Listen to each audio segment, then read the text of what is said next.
good ears, that's for sure. We're in our Summer in the Psalms series. Got just a couple of more that we're going to do today. I don't think we'll be here still tonight, but anyway. We're going to be in Psalm 97 if you want to turn there. The scriptures will all be up on the screen, so if you want to just follow that'd be fine as well. So the other day we were having lunch at Garden Valley with some of our Garden Valley folks, and at the table not far from us, they began to talk about artificial intelligence. I was amazed that these 80 and 90-year-old people were as in tune as they are. But today, for just a moment, we're going to talk about AI, artificial intelligence. For those of you who are over the age of 30, it stands for artificial intelligence, and they have chatbots that's a tool that's designed to scan the internet for information to respond to basic questions that people might ask. Chatbot becomes a kind of a personal pretend conversation person. They're not even there, but you can converse back and forth. Sometimes it's good, but often it's not. Sometimes it'll run across an article that's satirical and they will take it as serious, and you know that there's a catastrophe coming from it. So just a couple of instances where people were talking with their chatbot, and one of them asked, "How many rocks should I eat every day?" The answer was 1 small rock per day because it has vitamins and minerals. It gets worse. My favorite. Somebody was having a problem baking their pizza.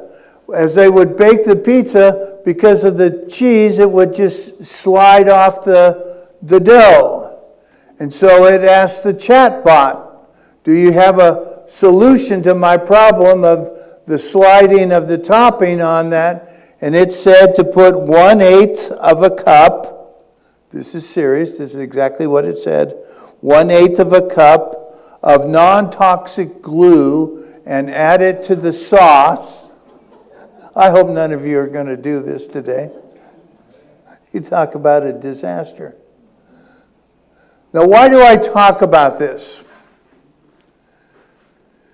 Because people will go to AI chatbots, or they will go to a professor, or they will go to a friend, and they will seek their advice when life gets chaos, when it gets chaotic. But you have to understand, even though these people might be wise, they might be intelligent, they're human beings. And sometimes they are not going to give you the best advice that they should be giving you. When we turn to our scripture today, Psalm 97, it not only tells you about the one who will not fail you, but it will talk about those who will fail you. So here's the main question. Where shall we turn in the chaos of life? I don't know that I put it in the outline. I don't have the outline in front of me. But you have an outline in your bulletin. You can follow along. Here's the answer. So the question is, where shall we turn in the chaos of life? And life is chaotic. It doesn't matter who you are. Life can get chaotic. It says to turn to God and away from idols. to turn to God and away from idols. As we look at this passage, I'm going to divide it up into 3 sections. There are 3 questions that I think are raised by the psalmist in Psalm 97. So here is the first one. Here's the first question. Who is this God? Who is this God? Let's read verses 1 to 6. I'll be reading in the NIV translation. The Lord is King. Let the earth rejoice. Let the farthest coastlands be glad. Dark clouds surround him. Righteousness and justice are the foundation of his throne. Fire spreads ahead of him and burns up all his foes. His lightning flashes out across the world. The earth sees and trembles. The mountains melt like wax before the Lord of all the earth. The heavens proclaim his righteousness. Every nation sees his glory. So here's the first thing you need to know about God. God is in control. God is in control. This psalm is designed to foster confidence in God, no matter what life is throwing at you. We go way back into the book of Exodus. We find many awe-inspiring images of God. We see him leading his people out of Egypt. We see him opening and parting the Red Sea. We see him, after all of his people get across it, we see him close the Red Sea up. Then in Exodus 19, God comes down to Mount Sinai to give the law, which would tell them how they should live. So let me just read for you just 2 or 3 verses from Exodus 19, 16 to 18. And notice the parallel to some of the exact words that I just read in Psalm 97. On the morning of the 3rd day, thunder roared and lightning flashed, and a dense cloud came down on the mountains. There was a loud, loud blast from a ram's horn, and all the people trembled. Moses led them out from the camp to meet with God, and they stood at the foot of the mountain. All of Mount Sinai was covered with smoke because the Lord had descended on it in the form of fire. The smoke billowed into the sky like smoke from a brick kiln, and the whole mountain shook violently. That's the image we have of God. He is a God who is powerful. He is powerful. He's made himself known through his smoke and lightning and fire. We see that he sits on the throne. It says he sits on its throne, and that righteousness and justice are his. So not only is he powerful, but he is good. That means that he is a God who does what is right and just. The third picture of God is he will defeat his enemies. So he is powerful, good, and victorious. Now these Psalms that we've been doing, especially the last couple of weeks, 95, 96, and today 97, they were so meaningful to the people of God. They would sing them every day. These are songs just like in our hymnal. They sang these every day. Whether it was a good day or a bad day, they sang. This psalm reminds God's people that he is powerful, that he is good and victorious, no matter what the circumstances they face. So when they are asking, where should I turn? Or you're asking yourself, where should I turn in times of chaos? The answer is to God. To God himself. B. People who call you to follow them will fail you. People who call you to follow them will fail you. We hear all the time of this cult and that cult. Those of us who are of my generation remember Jim Jones and the 973 people that followed him all the way to death. They will fail you.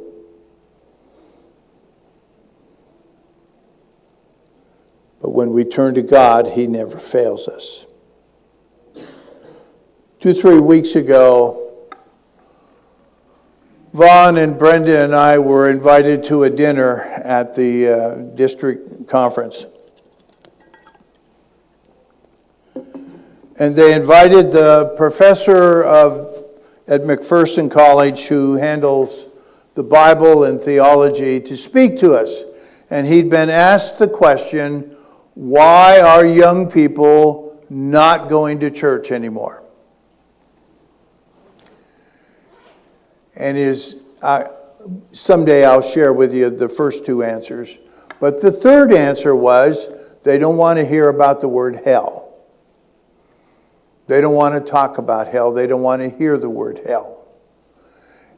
And then he said a very interesting thing. He said, and that should go well with the Church of the Brethren, because we believe in eventual universalism. In other words, eventually everybody will be saved. Now I'm going to tell you, and Vaughn's right here in the back, and Earl's been here 114 years, so he knows everything that this church has ever done. That is not what we believe in this church. We believe there is a heaven and there is a hell. We believe and teach that Jesus is the only way. But I am telling you, there are students who are listening to this professor, and I'm going to tell you right now, he is failing them miserably. Maybe not in their grade, but by what he's telling them. And his answer was, well, Alexander Mack, the founder of the Church of the Brethren, believed in eventual universalism. The jury's still out on whether he did or didn't. But you know what? Alexander Mack is not who we should turn to. The only one we should turn to is God, because God will not fail us. God will never fail you. It is with God that you should turn to, not to some system of behavior created by man. We have social influencers. Now, who in the world ever thought we would come to a time when there were social influencers? And they're making money hand over fist. And people, particularly our young people, well, you know, Kim Kardashian says this, and this one says this, and this one says this. They're social influencers. They're human beings. They are not God. They're going to fail you. It says there's only one true place to turn, and that is to God. Since this is so about God, we are led to the next question, question number 2. Why should we not turn to idols? Why should we not turn to idols? I want to read verses 7 to 9. Those who worshiped idols are disgraced. All who brag about their worthless gods, for every god must bow to him. Now notice the God is in the lowercase. It's not uppercase God. Jerusalem has heard and rejoiced, and all the towns of Judah are glad because of your justice, O Lord, in caps. For you, O Lord, are supreme over all the earth. You are exalted far above all gods. We even sing that verse right there as a chorus. So here's the first thing you need to know. Idols are inadequate. Idols are inadequate. The psalmist gives us two images. He says, first he calls them idols, and then he says they are worthless idols. Worthless idol. The comparison is so great between God and these idols. It's like the difference of your parents giving you on your 16th birthday a new car and giving you a picture of a new car. That's how different it is. God is not a better car. He's the only one who can get you there. That picture isn't going to get you there. They're not created by the Creator. They come from us. We are made in His image, but idols are created by us. Idols, according to the Scriptures, were small created things. But in today's world, they could be money, position, prestige. When people turn to their money as all of their security or hope we realize how much they will have, ultimately it fails us. I've been seeing this for now a couple of weeks on the internet. Denzel Washington, who is a man of faith, was asked about his Oscars. He's won several Oscars, Academy Award winners. He said, when I get to the end of my life, those Oscars are not going to get me into heaven. Only the work of Jesus on the cross will get me in. Only the work of Jesus on the cross of Calvary will get me in. So all those things we spend our life chasing after, like wealth and prestige and power and position, they all leave us wanting in what really matters in life. Even when we take the good things of life that God has given us, they will ultimately fail us. Sometimes we look at the chaos and the catastrophes around our world and we wonder if we can trust God. I guarantee you, as you watched the people perishing in the flood in Texas, I'm sure even the most faithful of us were asking the question, where was God? And I'm just going to tell you, God was right there with them. The psalmist is not trying to sugarcoat anything. He's saying everything is not fine. He says to look back at what God was and is, and the chaos of the Exodus and Mount Sinai, and He gave His law. He set them free from Egypt. You need to know they knew who to turn to. They turned to God. B, the cross reminds us that God will deal with evil once and for all.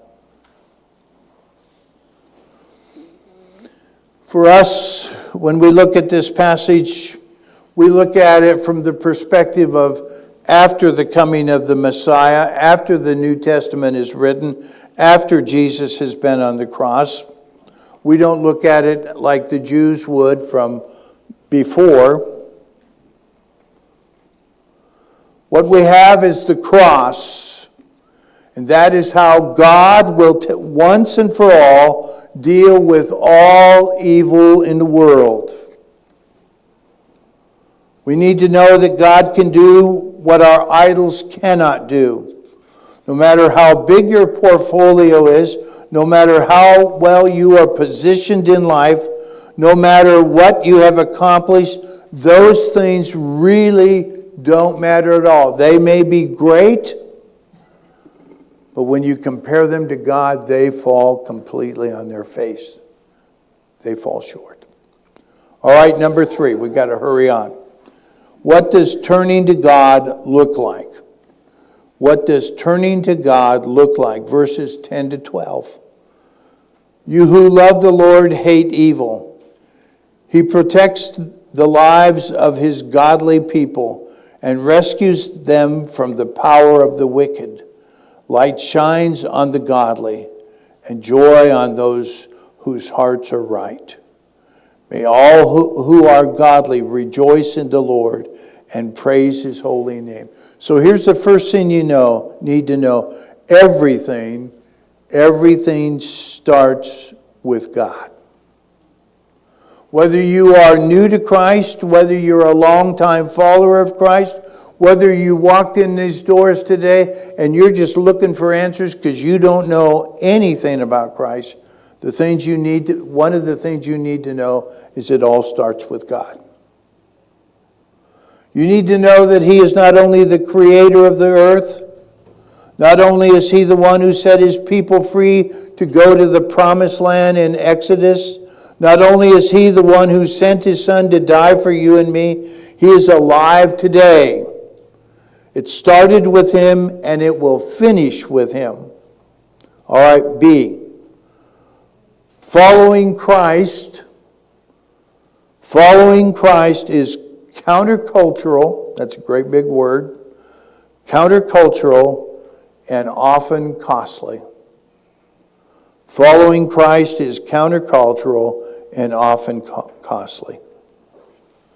When you turn to God, when you turn your life over to God like Natalia and Mike did last week, Christian baptism, you are asking God to take control of your life. And he is saying to you, I'm going to teach you how to be distinctive. I'm going to teach you how to live the way that I believe you should live. Not the way of the culture. Our lives are to be distinctive, but not obnoxious. People should be able to look at you and say, something is different about that person. So I want you this afternoon, after you've got your good nap in, and please don't tell me that you listened to the video of this sermon to help you go to sleep. Please don't.